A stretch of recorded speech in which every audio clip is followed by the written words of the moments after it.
silahkan lambaikan tangan ya. Oke, Mas Raffi silahkan dipimpin doa dulu sebelum kita pembelajaran.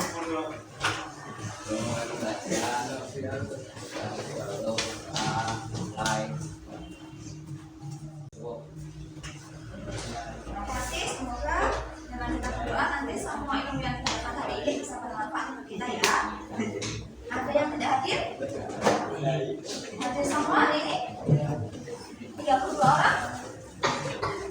Oke, 32 orang hadir semua ya. Hari ini kita akan belajar mengenai gangguan pada sistem pencernaan. Di sini ada yang pernah mengalami gangguan pencernaan? Semua pernah. Contohnya apa? Diare. Ada yang pernah kena diare? Tahu diare itu apa? Apa diare? Bahasa Jawanya apa? Ada yang pernah menstruasi? Pernah ya? Mbak Putri nggak pernah. Kira-kira penyebabnya apa sih kalau menstruasi itu? Oh, ada yang jawab makan makanan pedas terus dia mencret. Ada lagi penyebab yang lain mungkin? Bakteri, ada yang jawab bakteri. Bakteri apa mas? Bakteri E. coli katanya. Enggak apa-apa, kita harus menjawab. Bilang katanya makan pedas. Ada yang mungkin terkena bakteri E. coli. Kemudian kena apa lagi ya? Selain kedua itu? Kira-kira kenapa kita bisa mencret selain makan makanan pedas? Selain kena bakteri E. coli? Alergi makanan bisa juga. Ada yang lain? Pendapat yang lain? Belum cuci tangan, artinya makanannya kotor, terkontaminasi dengan tangan kita yang kotor dan lain sebagainya. Jadi tujuan pembelajaran kita hari ini yang pertama, kalian mampu mengidentifikasi penyakit pada sistem pencernaan. Apa aja penyakitnya? Kemudian kalian dapat membandingkan penyebabnya. Penyakit-penyakit pada sistem pencernaan. Kemudian kalian bisa memberikan argumen atau pendapat mengenai penyakit pada sistem pencernaan dengan baik. Keempat, kalian bisa mengumpulkan data mengenai gangguan atau penyakit. Yang kelima, kalian bisa menyajikan laporan mengenai gangguan atau penyakit pada sistem pencernaan dengan baik. Kita coba pembelajarannya ya. Nah, seperti biasa kita bakal bikin kelompok. Kelompok lagi. Seperti kemarin boleh?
Yang kedua, masyarakat belum mengetahui secara pasti penyebab gangguan pencernaan.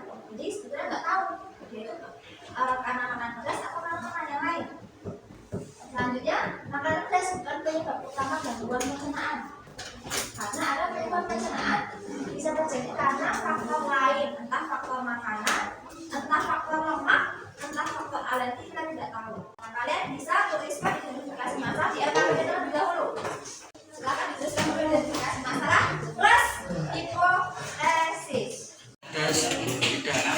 Gangguan itu penyebab loh.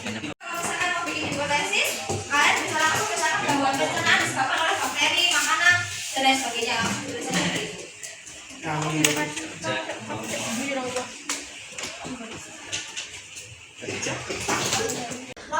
silakan.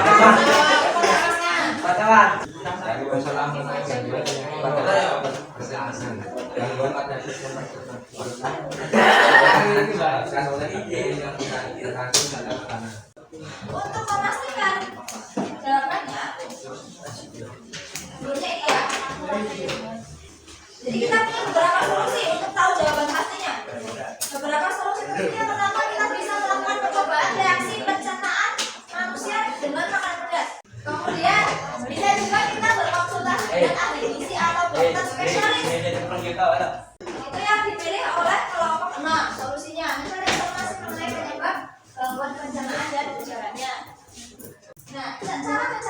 masih menganalisis perencanaan tubuh dengan mencermati video bisa atau mencari kajian literatur atau bahan bacaan yang lain. Itu caranya kita mencari informasi. Nah, sekarang kalian silahkan mencermati video yang akan ibu tampilkan mengenai gangguan atau penyakit pada siswa perencanaan. Pada kesempatan kali ini kita akan membahas mengenai gangguan pada sistem pencernaan dan upaya untuk mencegah atau menanggulanginya. Obesitas adalah suatu kondisi tubuh yang memiliki kandungan kalori sehingga dapat menimbulkan efek negatif pada kesehatan.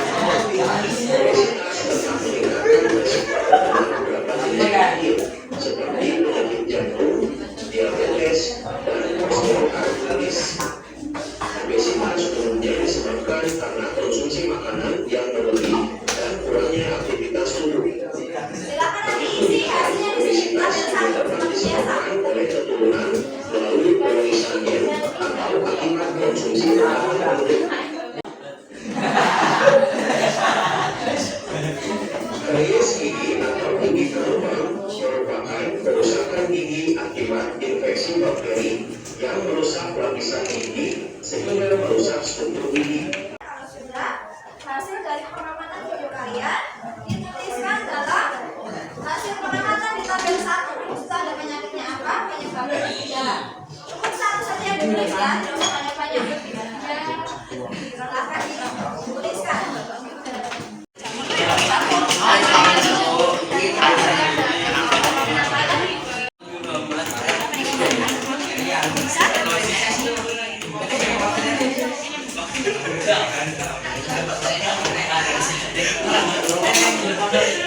Selesai mengulang tabel 1, kalian bisa langsung di pengolahan data, yaitu di analisis. Sambil menunggu yang lain, kalau misalnya ada yang sudah, bisa langsung ke penelitian seperti biasa. Apakah hipotesisnya kalian terima atau tidak? Nah, tentu saja kalau misalkan ada yang sama, berarti hipotesisnya datanya sama. Kalau hipotesisnya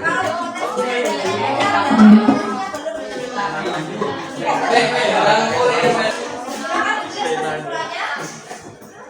beda, kesimpulan berarti menjawab dari identifikasi masalah.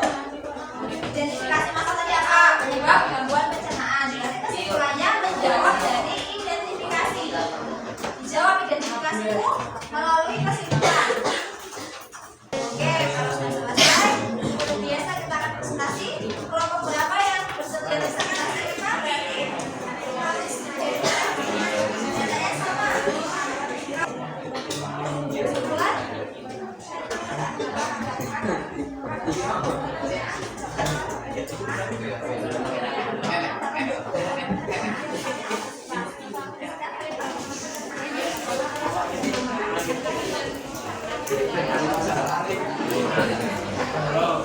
Tepuk tangan untuk kelompok 3. Jadi kalian sudah mengamati gangguan pencernaan ya. Sekarang ditanya, apakah semua gangguan pencernaan itu penyebabnya sama? Tidak.